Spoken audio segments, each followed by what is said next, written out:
Welcome to our LDRV 305 Organizational Behavior Consultation Project Discussion. This session is being hosted by Jeremy Whittier, Nick Jorgensen, and Swoma Soto. Meet Raincatch. Raincatch is a local technology company with nearly 300 employees. As part of our ongoing study on the topic of organizational behavior this semester, we approached an employee of Raincatch and asked them this. So what's the problem? The employees within the Information Security Department are feeling a high level of frustration with their Chief Security Officer role. Many of the staff members are unsure of what their roles are and are not provided consistent feedback on their performance. Many of the staff also feel like the CSO only makes their job harder by acting as the middleman unnecessarily to customers and project managers they are working with. Employees often feel as if they are left unprotected and are reluctant to make decisions. They state that the CSO takes solitary credit for departmental success, but isolates blame onto individual members of the team when something goes wrong. This leaves the staff unmotivated to take on new responsibilities or tasking to avoid risk. The frustration within the group is to the point where the CSO is often intentionally cut from conversations. This is a growing problem as he is quickly losing respect among subordinates and also those outside of the department. So, what is currently being done about it? During our interview, our contacts say that the management may not fully be aware of all the issues affecting the team as illustrated previously, namely the assignments, the goals, and the staffing levels within the team and management. While the vague completion goals have been outlined by management, the work is falling to a select group of company employees, just thus highlighting the recognition, direction, and motivation for the team overall.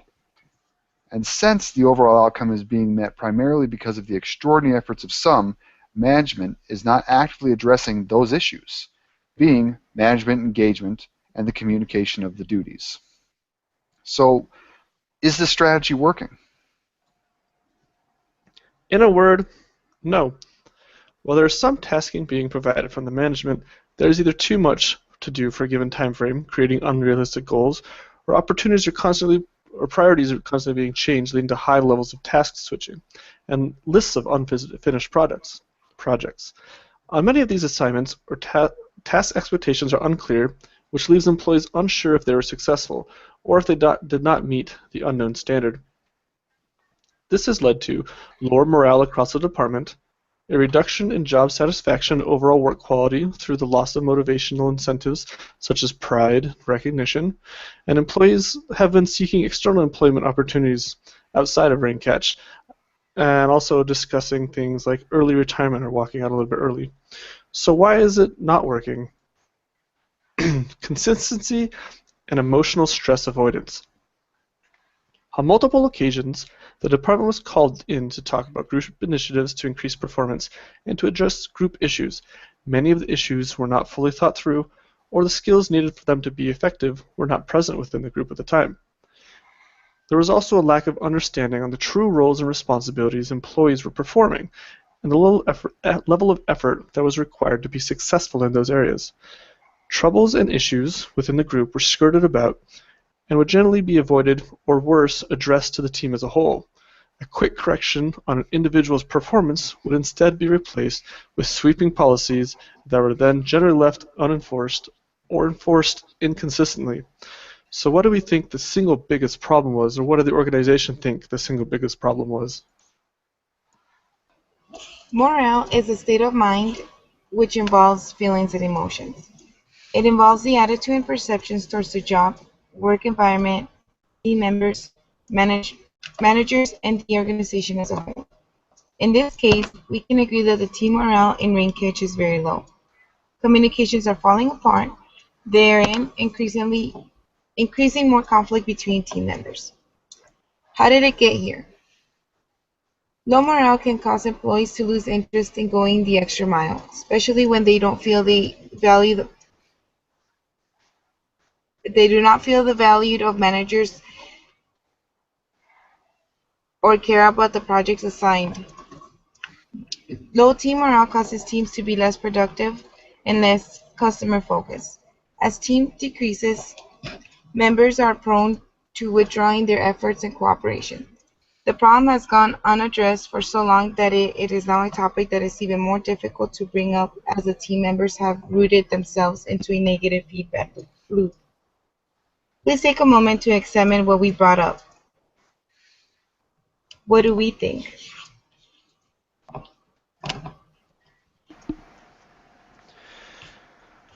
When we're thinking about these issues, we would agree that introducing role clarity to the group could be beneficial to work satisfaction, but we do not believe it's a catch-all to the current level of frustration within the department. Instead, we view it as an expression or a symptom of a deeper issue.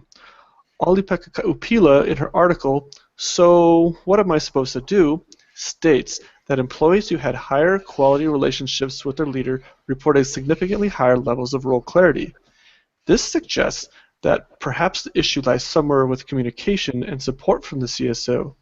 If employees are not feeling supported, or that the relationship between them and the CSO is weak or one-sided, the relationship is degraded, leading to a feeling of low role clarity and possibly a bevy of other underlying issues.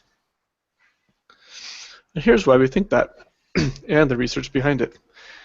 In Thomas Lyon's article titled Role Clarity, Need for Clarity, Satisfaction, Tension, and Withdrawal, he suggests that a lack of role clarity increased tensions and therefore negatively increased the perceived work satisfaction. And that's a key term, perceived.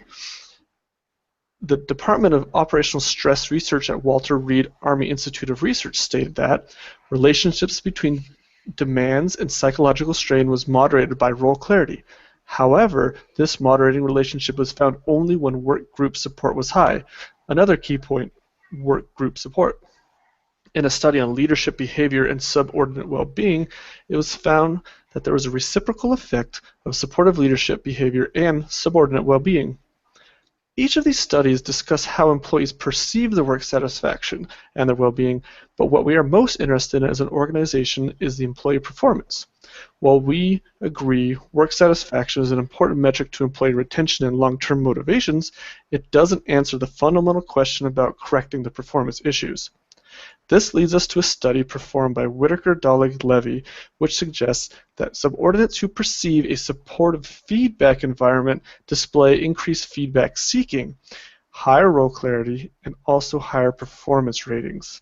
In a study on supervisor-subordinate communication relationships, it was found that not only will nurses be more productive with less supervisor ambiguity, but also high-quality nurse unit manager / nurse communication relationships are also likely to enhance perceptions of autonomy and thereby encourage nurses' commitment to their organization and their intention to remain. So by solving some of these issues, you kind of get a twofold problem, or a twofold solution to the problem. It is an organizational goal to encourage team performance while also monitoring employee satisfaction to ensure continued support. By developing on communication strategies such as feedback loops, you are able to address both the needs of the business and also the individualized needs of the employees. So here's what we recommend. What we do feel would be an effective measure would be an increase in support and communication from the CSO from that management level. This can be done by introducing a subordinate supervisor feedback loop, or feedback loops. Again, Whitaker, Dolling, Levy suggest that the subordinates who perceive a supportive feedback environment display increased feedback seeking, higher role clarity, and higher performance ratings, thereby addressing directly the low morale issues plaguing team interactions currently. The previously mentioned study on leadership behavior and subordinate well-being offers practical advice on the manager-subordinate relationship, and a quote, "Subordinates should be made more aware of how their behavior influences their manager's behavior towards them. To take responsibility for their well-being, they do not have to passively endure leadership behavior, but can encourage their manager to become more involved with them in a positive way." End quote. In other words, employees show their engaged manager what they require the manager's focus on. We recommend a management coach to work through both communication and consistency issues plaguing the current team, thus yielding a more transparent and organized work team and reducing the hindrance stressors within the team and their current interactions with management. We also recommend being direct and almost blunt with the CSO regarding those matters that directly affect the performance of the team. Furthermore, we recommend seeking external support, maybe from a third-party arbitration or monitor, if concerns are not being consistently addressed over the long term, and the team would then revert to previous modus operandi after a relatively small amount of time, or just general human nature.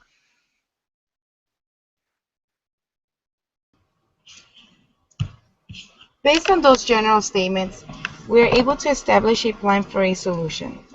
Brain catch is being affected by role clarity, leading to low team morale, management conflicts, and unrecognizable achievements. Therefore, it is important to design a well-written job description, effective supervision, comprehensive employee orientation and training, and positive and supportive work environment. This plan will be designed based on a SMART plan that employees and management can follow and effectively meet their goals. The plan objectives will be specific. Through working with the management coach, communication lines will be open such that the team will be able to specify what it is to be done, when it is to be done, and who is to accomplish it. Measurable. Biweekly survey of subordinates and the CSO to measure individual perceived clarity and emotions related to the company. This will also be compared with the number of tasks being completed by the team during the same time period. Attainable. Subordinates and the CSO will be briefed on the goals of the coaching process and will be integrated into the process. It must be understood that the employees are part of the process, and their supportive actions and constructive feedback is essential for team communication development. Realistic. It is our belief that the skills required for the CSO and the team can be developed in a reasonable amount of time through the use of coaching and dialogue. There are currently no open, hostile relationships within the team, and everyone is bored to fostering open and transparent communication of goals and responsibilities. Time bound. The initial period of performance will be 90 days, at which time, based on the measured performance, the coach will continue with the CSO or enter to a maintenance mode for retaining developed skills. In order to make sure that the plan is effectively working, it is essentially important employees and management meet regularly. Monitoring day-to-day performance will identify barriers that prevent employees from completing tasks, share feedback on progress relative to the goals, ensure role clarity, and boost team morale.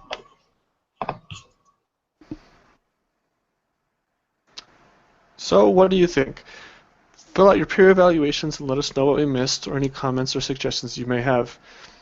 Thanks a lot for listening to our presentation.